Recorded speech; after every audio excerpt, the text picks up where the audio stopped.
Bonjour à tous. Entreprise de conseil de grande renommée, nous avons à la demande de l'entreprise Milka analysé ses stratégies et ses lancements de nouveaux produits afin de lui prodiguer nos meilleures recommandations pour continuer son expansion.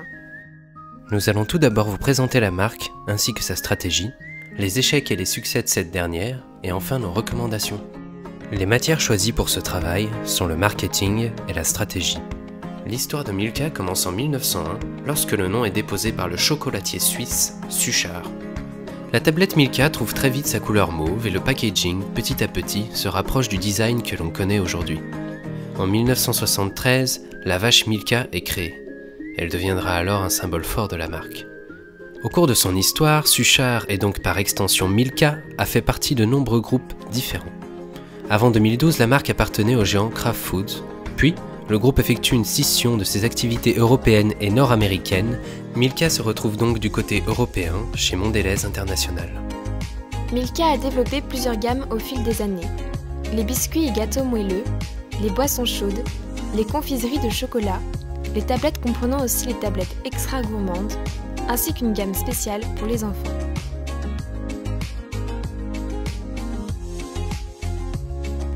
Nous allons répondre à la problématique suivante. Comment tirer parti des échecs et succès pour développer le co-branding et le brand stretching? Mais qu'est-ce que le brand stretching?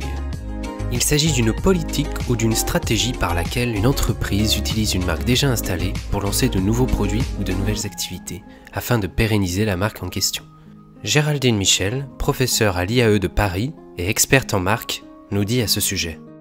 Les marques représentent aujourd'hui un véritable capital de l'entreprise pour deux raisons principales.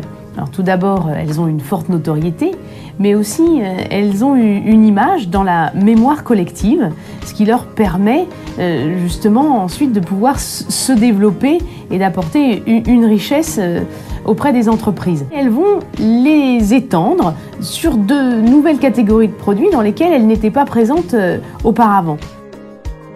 Le co-branding, de son côté, est une pratique un peu différente. Elle consiste à réunir deux marques distinctes et généralement indépendantes pour créer un produit résultat de la fusion de ces deux marques. Le co-branding peut donc être utilisé comme un outil pour mener à bien une politique de brand stretching.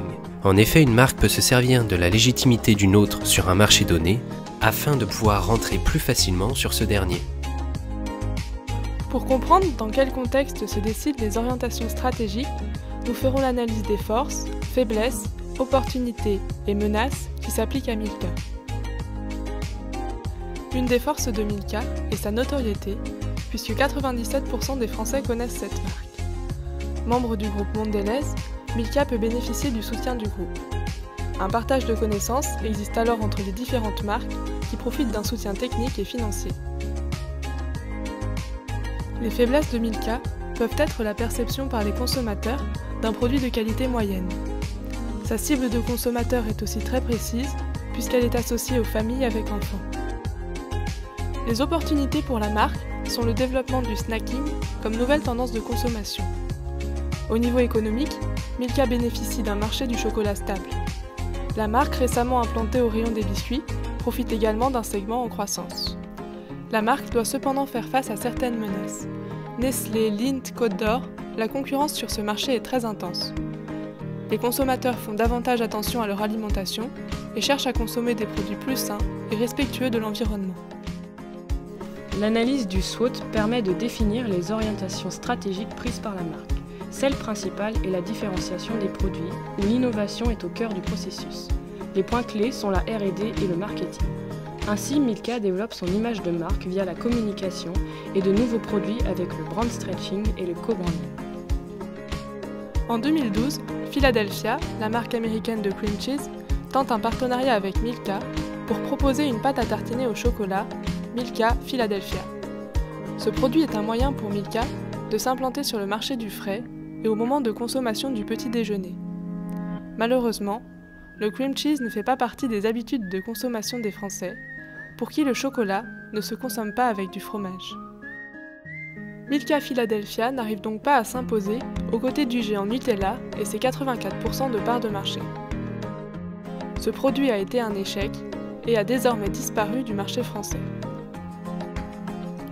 En 2012, Oreo, marque de biscuits, s'associe avec Milka afin de créer une superbe tablette Oreo Milka. Le succès est phénoménal et s'étend alors à d'autres gammes. Le partenariat s'est réalisé de manière logique. Oreo voulant étendre sa gamme de barres chocolatées et atteindre le rayon des tablettes, Milka voulant profiter de la notoriété d'Oreo et gagner en visibilité dans le domaine de la confiserie. Les facteurs clés de succès de ce partenariat sont diverses. Tout d'abord, les deux marques ont une cible identique. Le consommateur n'est donc pas perdu. Le lancement fut rapide et sans prise de risque, car les deux marques sont fabriquées dans la même usine.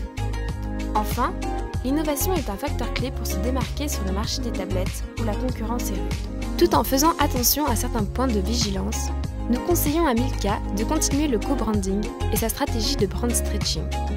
En effet, ces stratégies sont d'excellentes manières de gagner des parts de marché et d'agrandir son taux de pénétration. Continuer le co-branding avec des marques du groupe permettra de rester dans la continuité de la stratégie de Mondelez et une facilité de production des nouveaux produits. Cela permettra de continuer d'augmenter la visibilité de la marque. Cependant, la marque doit faire attention à plusieurs points de vigilance.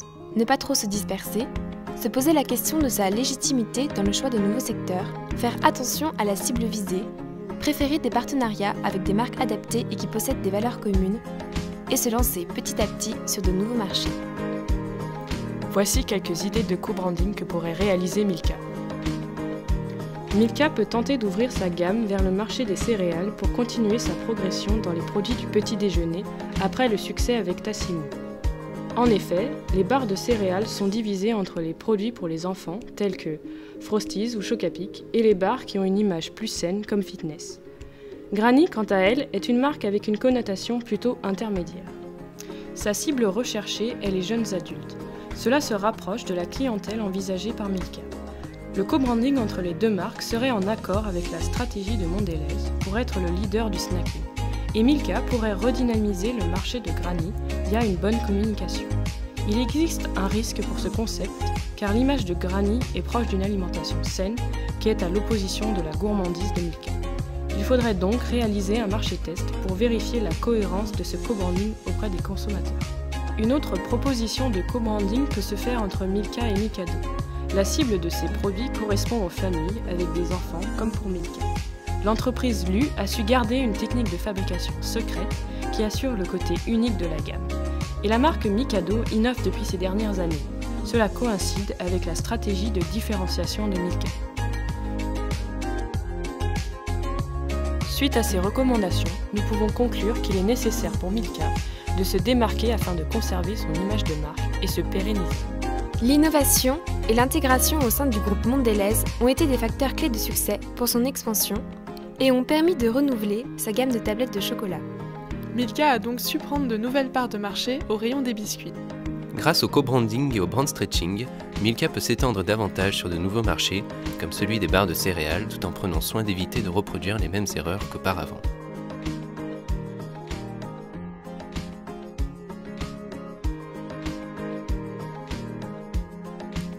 Merci pour votre attention.